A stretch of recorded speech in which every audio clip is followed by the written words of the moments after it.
Mañanas en Libertad, con Luis del Pino.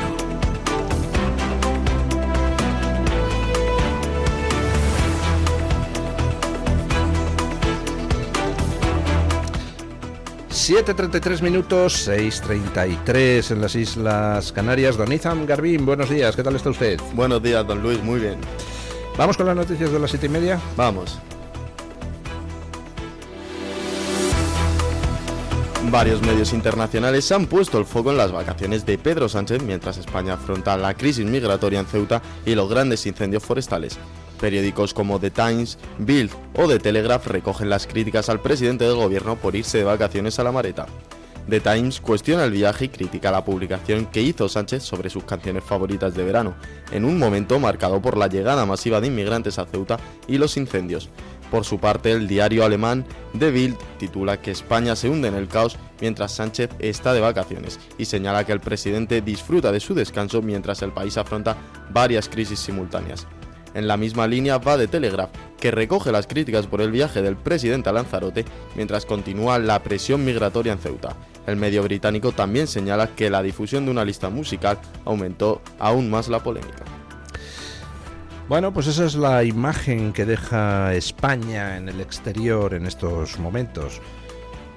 Ceuta sumida en el caos y mientras tanto Pedro Sánchez se va de vacaciones. Tócate las narices. Por cierto, interesante la noticia que viene hoy. Creo recordar que es en el Faro de Ceuta, pero no estoy seguro. ¿Saben ustedes quiénes fueron los primeros antidisturbios que llegaron a Ceuta? Se produce la crisis, la avalancha. ¿Saben quiénes fueron los primeros antidisturbios en llegar? Los que tenían que proteger a Sánchez en su visita. Es decir, no se enviaron antidisturbios para tratar de controlar la frontera. Se enviaron antidisturbios primero para proteger a Sánchez de las iras de los ceutíes. Muy bien. Y por supuesto, en la Mareta hay en estos momentos mucha más vigilancia y protección que lo que puede haber en la frontera de Ceuta. Otra noticia que he visto en redes. Alguien había hecho una pintada a 2 kilómetros de la Mareta, pues recordando a Sánchez el título de la canción del verano. Ya se han dado toda la prisa del mundo en borrar la pintada a los miembros del ejército de seguridad que tiene Sánchez allí a su servicio. El caso, pues que en ningún país del mundo pasaría esto. En ningún país del mundo pasaría que con una crisis tan grave en su territorio, con una invasión por parte de un país vecino, el presidente del gobierno se largara de vacaciones. Por supuesto, tampoco en ningún país pasaría que el presidente del gobierno, en mitad de esa crisis, se dedicara a hacer TikToks recomendando éxitos musicales para el verano. Yo me supongo que, visto desde fuera, los políticos de otros países de la Unión Europea deben de pensar que estos son exotismos españoles. Siempre se nos ha contemplado como, bueno, en fin, algo exótico, algo raruno, donde las cosas pues se rigen por otro tipo de principios que los que pueda haber en Centro Europa o en el Reino Unido. Los españoles hemos sido desde el siglo XIX a ojos de los viajeros europeos, pues esa cosa así un poco como misteriosa, rara, exótica en definitiva. Y deben de mirar que Sánchez se va de vacaciones y se dedica a recomendar éxitos musicales mientras miles de personas, invasores, deambulan todavía en Ceuta, y deben de decir: estos españoles son rarísimos, ¿verdad? Bueno, no es solo que en estos momentos tengamos, no se sabe cuántos, entre 5.000 y 15.000 tíos deambulando por Ceuta. Tíos entre los cuales se ha detectado a yihadistas y, por supuesto, pueden ustedes imaginarse que habrá un porcentaje de criminales peligrosos. no es solo que en estos momentos la prensa marroquí esté lanzando el mensaje 24 horas al día de que Ceuta y Melilla son territorios ocupados que hay que recuperar. No es solo, como dijimos ayer, que ya se están reproduciendo en las redes sociales marroquíes, tanto dentro de Marruecos como marroquíes, influencers marroquíes en otros puntos de Europa, se están reproduciendo los llamamientos a volver a entrar en Ceuta el 15 de agosto. Es que, además de todo ello, se está produciendo un fenómeno gravísimo y del que no se están haciendo eco los medios aquí, en la península, pero sí se están haciendo eco los medios ceutíes.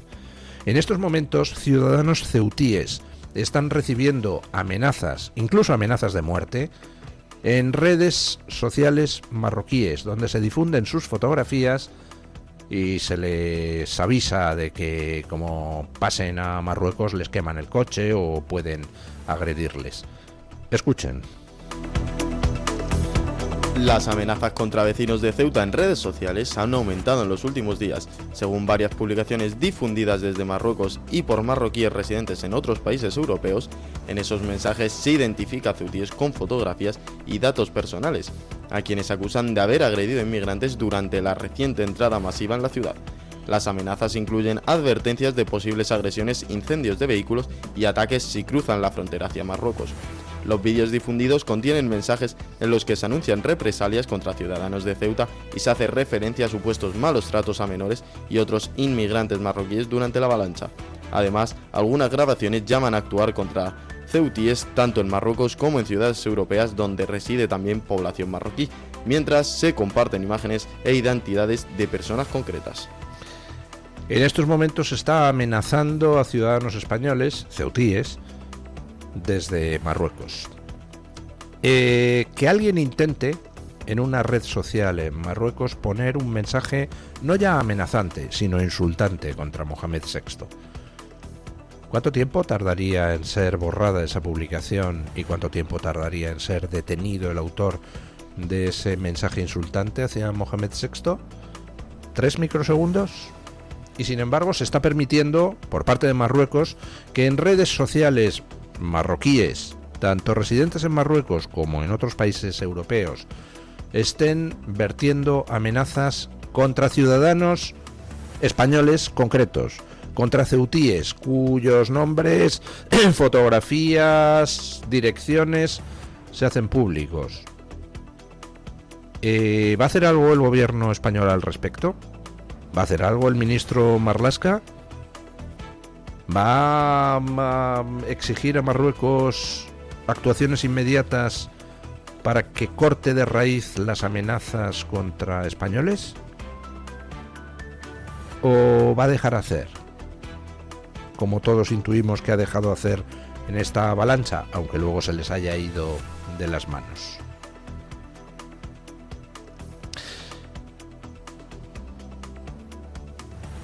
¿Cómo podemos calificar a un gobierno que permite que otro gobierno le lance 80 o 90.000 tíos a través de la frontera y amenace públicamente, y consiente que se amenace públicamente desde su territorio a ciudadanos españoles concretos? ¿A ceutíes? Y otra pregunta, ¿por qué esa información no está en los medios peninsulares? ¿Por qué hay que irse a los medios de Ceuta para encontrarla, si es gravísima? Bueno, pues tenemos el combo perfecto. Amenazas a ciudadanos españoles desde Marruecos. Amenazas de volver a hacer una invasión el 15 de agosto. Medios de comunicación marroquíes diciendo que esas ciudades son ocupadas y que hay que devolvérselas a Marruecos. No sé ustedes, pero creo que la intención por parte de Marruecos de rebajar la presión es más bien pequeña, o incluso yo diría que inexistente. Y ante eso, ¿qué va a hacer España? La Unión Europea pues no va a hacer nada. O sea, la Unión Europea como mucho hará lo que ha hecho Italia. Si aquí la frontera colapsa, pues poner frontera alrededor de España. Echar a España del espacio Schengen. ¿Pero qué va a hacer el gobierno español? ¿Va a proteger a los ceutíes? ¿Los va a proteger de nuevas avalanchas? ¿Los va a proteger de las amenazas contra su integridad física? Ya estamos en la siguiente fase. Ya son amenazas concretas, supongo que para ver si los ceutíes que no sean musulmanes se largan de una vez, ¿no? Hacia la península. Bueno, una noticia que es de hace unos días, pero yo no me he enterado hasta ayer. En el ayuntamiento de Sonseca, en Toledo, el gobierno municipal de PP y Vox pues ha rebautizado el auditorio municipal, lo cual ha indignado mucho a la izquierda, al PSOE y al resto de la extrema izquierda del municipio. ¿Y por qué? Pues escuchen. El Pleno del Ayuntamiento de Sonseca, en Toledo, ha aprobado cambiar el nombre del auditorio municipal con los votos a favor de PP y Vox. El edificio dejará de llamarse Nelson Mandela para pasar a denominarse Reyes Católicos. El Grupo Socialista ha criticado la medida al considerar que responde a motivos ideológicos y no un reconocimiento del patrimonio. El PSOE sostiene que si el objetivo hubiera sido homenajear a figuras vinculadas a Sonseca, podrían haberse elegido otras denominaciones relacionadas con la historia y la cultura local. Además, acusa al equipo de gobierno de convertir este cambio en una de sus primeras decisiones y de centrar la agenda municipal en debates ideológicos en lugar de las necesidades de los vecinos. Que dice el PSOE de Sonseca, Toledo, que sustituir el nombre de Nelson Mandela por Reyes Católicos en el auditorio municipal obedece a motivos ideológicos. Anda, yo pensaba que obedecía a motivos gastronómicos o lúdicos o deportivos. Ah, no, resulta que obedece a motivos políticos. Pues claro que obedece a motivos políticos. Ya está bien de preterir, ya está bien de orillar, ya está bien de ningunear nuestra historia y a los personajes que en ella significaron algo. Nelson Mandela, pues oiga, un señor, en fin, con dos partes en su biografía. Una primera parte, pues, que convendría olvidar por su relación con el terrorismo, y una segunda parte, pues, de preso político, tal, extraordinario, muy bien, muy aplaudible, pero, bueno, pues en fin, no es una figura española. Así que, pues, ¿qué le parece mal al Partido Socialista de cambiarle el nombre al auditorio por el nombre de esos reyes que posiblemente han sido los mejores de nuestra historia? Por cierto, Isabel la Católica. En fin, no sé, puestos a buscar figuras de referencia para el feminismo, pues pocas se me ocurren mejores que las de Isabel la Católica. Así que fíjense, señores del PSOE, ¿por qué se rebautiza con el nombre de Reyes Católicos el auditorio municipal en Sonseca? Pues, por ejemplo, para reivindicar el papel en la lucha por reconocer el papel de las mujeres en la historia, pues de una Isabel la Católica. ¿Les parece suficiente explicación? Yo espero que haya muchos más cambios de nombres de cosas cuando lleguen los gobiernos de PP y Vox al poder. Digo de PP y Vox porque en algunos sitios gobierna el PP, pero es como si siguiera gobernando la izquierda. Por ejemplo, pues es que no veo el día en que se cambie el nombre de la estación que tenemos aquí en Madrid y se quite el nombre de Almudena Grandes, que evidentemente se puso por motivos políticos, pero a esos sí le gustan al Partido Socialista. A mí me repelen. Bueno, felicidades a PP y Vox, al PP y a Vox en Sonseca, Toledo, por el cambio de nombre del auditorio. Hay que ir a ganar, lo primero de todo, las luchas por el lenguaje por los símbolos y por las referencias. Bueno, hablando de referencias, se van a cumplir 25 años del atentado del 11 de septiembre en Nueva York. 11 de septiembre, en esa ciudad donde asesinaron terroristas islamistas a 5.000 personas y donde ahora se ha elegido a un alcalde islamista. Hay que hacer una conmemoración. 25 años. Todos los años se hace, pero este año, pues hombre, la conmemoración tiene especial relieve por ser 25 años los que se cumplen. Una cifra redonda. Y claro, pues se plantea un problema. ¿Qué hacemos con el alcalde? Las víctimas del 11S le han pedido al alcalde de Nueva York que se abstenga de asistir a la conmemoración por el atentado. Escuchen. El presidente de la Liga Católica de Nueva York, Bill Danoue, ha pedido al alcalde de la ciudad, Zoran Mamdani, que no asista al acto del 25º aniversario de los atentados del 11 de septiembre. En una carta de 6 páginas, sostiene que su presencia sería divisiva y una falta de respeto hacia muchas de las víctimas. Danoue reprocha a Mamdani su postura sobre el islamismo radical y recuerda que rechazó participar en los desfiles del Día de los Veteranos y del Día de Israel.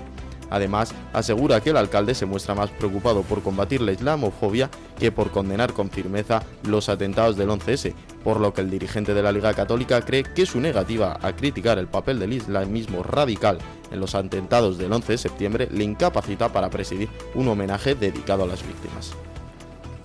Pues tiene toda la razón el buen señor. No pinta nada en el homenaje a las víctimas del atentado del 11 de septiembre un alcalde musulmán radical que es profundamente antisemita, que elude condenar las manifestaciones más radicales del islamismo y que por tanto representa exactamente el triunfo de aquellos que atentaron en Nueva York y por tanto la derrota de las víctimas. Sería algo así como pues, en los homenajes a víctimas que se celebran en el País Vasco, permitir que lo presidiera un tío de Bildu. Vamos a ver qué pasa en esa conmemoración, porque ahora el alcalde de Nueva York tendrá que decidir qué hace. ¿Va a tratar de asistir al evento a pesar de que le piden las víctimas que no vaya? Pues en el personaje yo creo que estará esa tentación, porque tampoco se crean ustedes que es, pues, oiga, un musulmán moderado que no tiene nada que ver con el terrorismo islámico y que por tanto, contemplando lo que fue el 11 de septiembre, se avergüenza de que hubiera musulmanes capaces de hacer eso. No, Mamdani no es eso. Mamdani es un islamista radical con una mujer todavía más radical que él, profundamente antisemita y que en ningún momento va a condenar a sus correligionarios que hicieron aquella masacre. Por tanto, lo de asistir a la conmemoración pues le podría proporcionar a Mamdani un cierto placer en forma de humillación adicional a las víctimas, así que lo mismo, el tío es capaz de descolgarse y asistir. Otra posibilidad es que valore que es posible que se generen situaciones incómodas y es posible que sea objeto de insultos y entonces prefiera tener la fiesta en paz. No lo sé. ¿Qué hará este islamista que dirige Nueva York ahora? ¿Aumentar la provocación o tratar de templar gaitas? Pues no lo sé. Viendo algunas decisiones que toma, me da la sensación de que podemos tener el 11 de septiembre en Nueva York alguna trifulca. Hablando de las decisiones que toma, no sé si se han enterado ustedes de lo que está haciendo Mamdani en Nueva York con el tema de el comercio. Resulta que Mamdani pues ha dicho que va a abrir una serie de supermercados públicos, dirigidos por la alcaldía, donde se va a ofrecer productos de primera necesidad un 30% más baratos de lo que son en los comercios normales. Claro, pues se pueden ustedes imaginar lo que va a pasar, ¿verdad? Todo ese tipo de iniciativas de control de precios terminan, por supuesto, fracasando. Ahora, eso sí, ahí tenemos Venezuela, el esquema CLAP, por el cual se daban productos a menor precio a gente supuestamente necesitada. Al final, ¿en qué deriva todo eso? Pues deriva en que hay una cantidad de gente que se forra, que roba con el tema, brutal. Vamos a ver quiénes se forran con el tema en Nueva York. Pero el caso es que se plantean pues dificultades prácticas. Ustedes abren en Nueva York algo donde se vende, por ejemplo, la harina o los huevos un 30% más barato. Bueno, pues entonces todos los que vivan cerca, sean de Nueva York, no sean de Nueva York, vivan en Nueva York, vivan en las afueras, pues van al supermercado, arramblan con todo y luego lo pueden revender un 30% más caro a precio de mercado, ¿no? Claro, para evitar eso, ¿qué va a hacer Mamdani? Pues dice que va a pedir identificación a la gente que vaya a esos supermercados estatales. Anda. O sea que solo los que sean neoyorquinos y vivan en Nueva York van a poder ir a esos supermercados estatales a comprar un 30% más barato. ¡Anda, leche! ¡Qué interesante!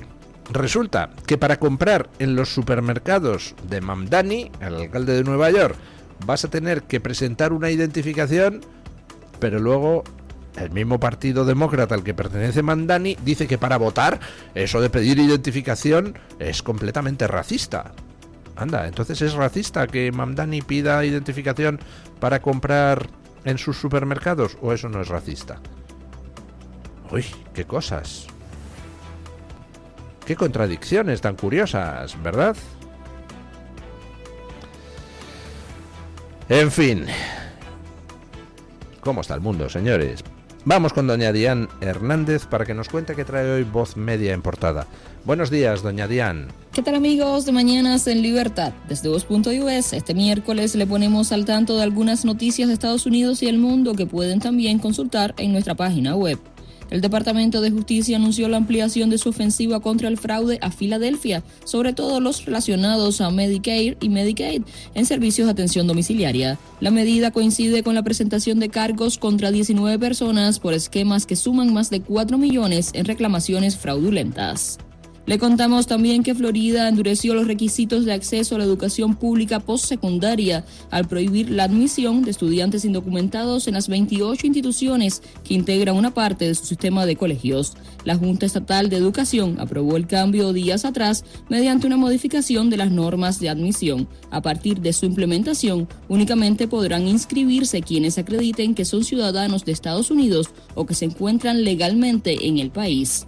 Además, puede encontrar detalles de por qué la designación de Todd Blanche como fiscal general está más cerca. La Comisión Judicial del Senado respaldó el nombramiento del candidato propuesto por el presidente Donald Trump para que se convierta en el máximo responsable de la justicia del país. Más detalles e información en Voz.us, en nuestra aplicación y, por supuesto, en nuestras redes sociales. Muchísimas gracias, doña Diane, y un abrazo a los compañeros de Voz.us. Hacemos una breve pausa publicitaria y a las noticias de las 8 que abriremos con una pregunta. ¿Sabía el gobierno de Sánchez que se iba a producir una avalancha? ¿Le avisó a alguien? Pausa y a ello.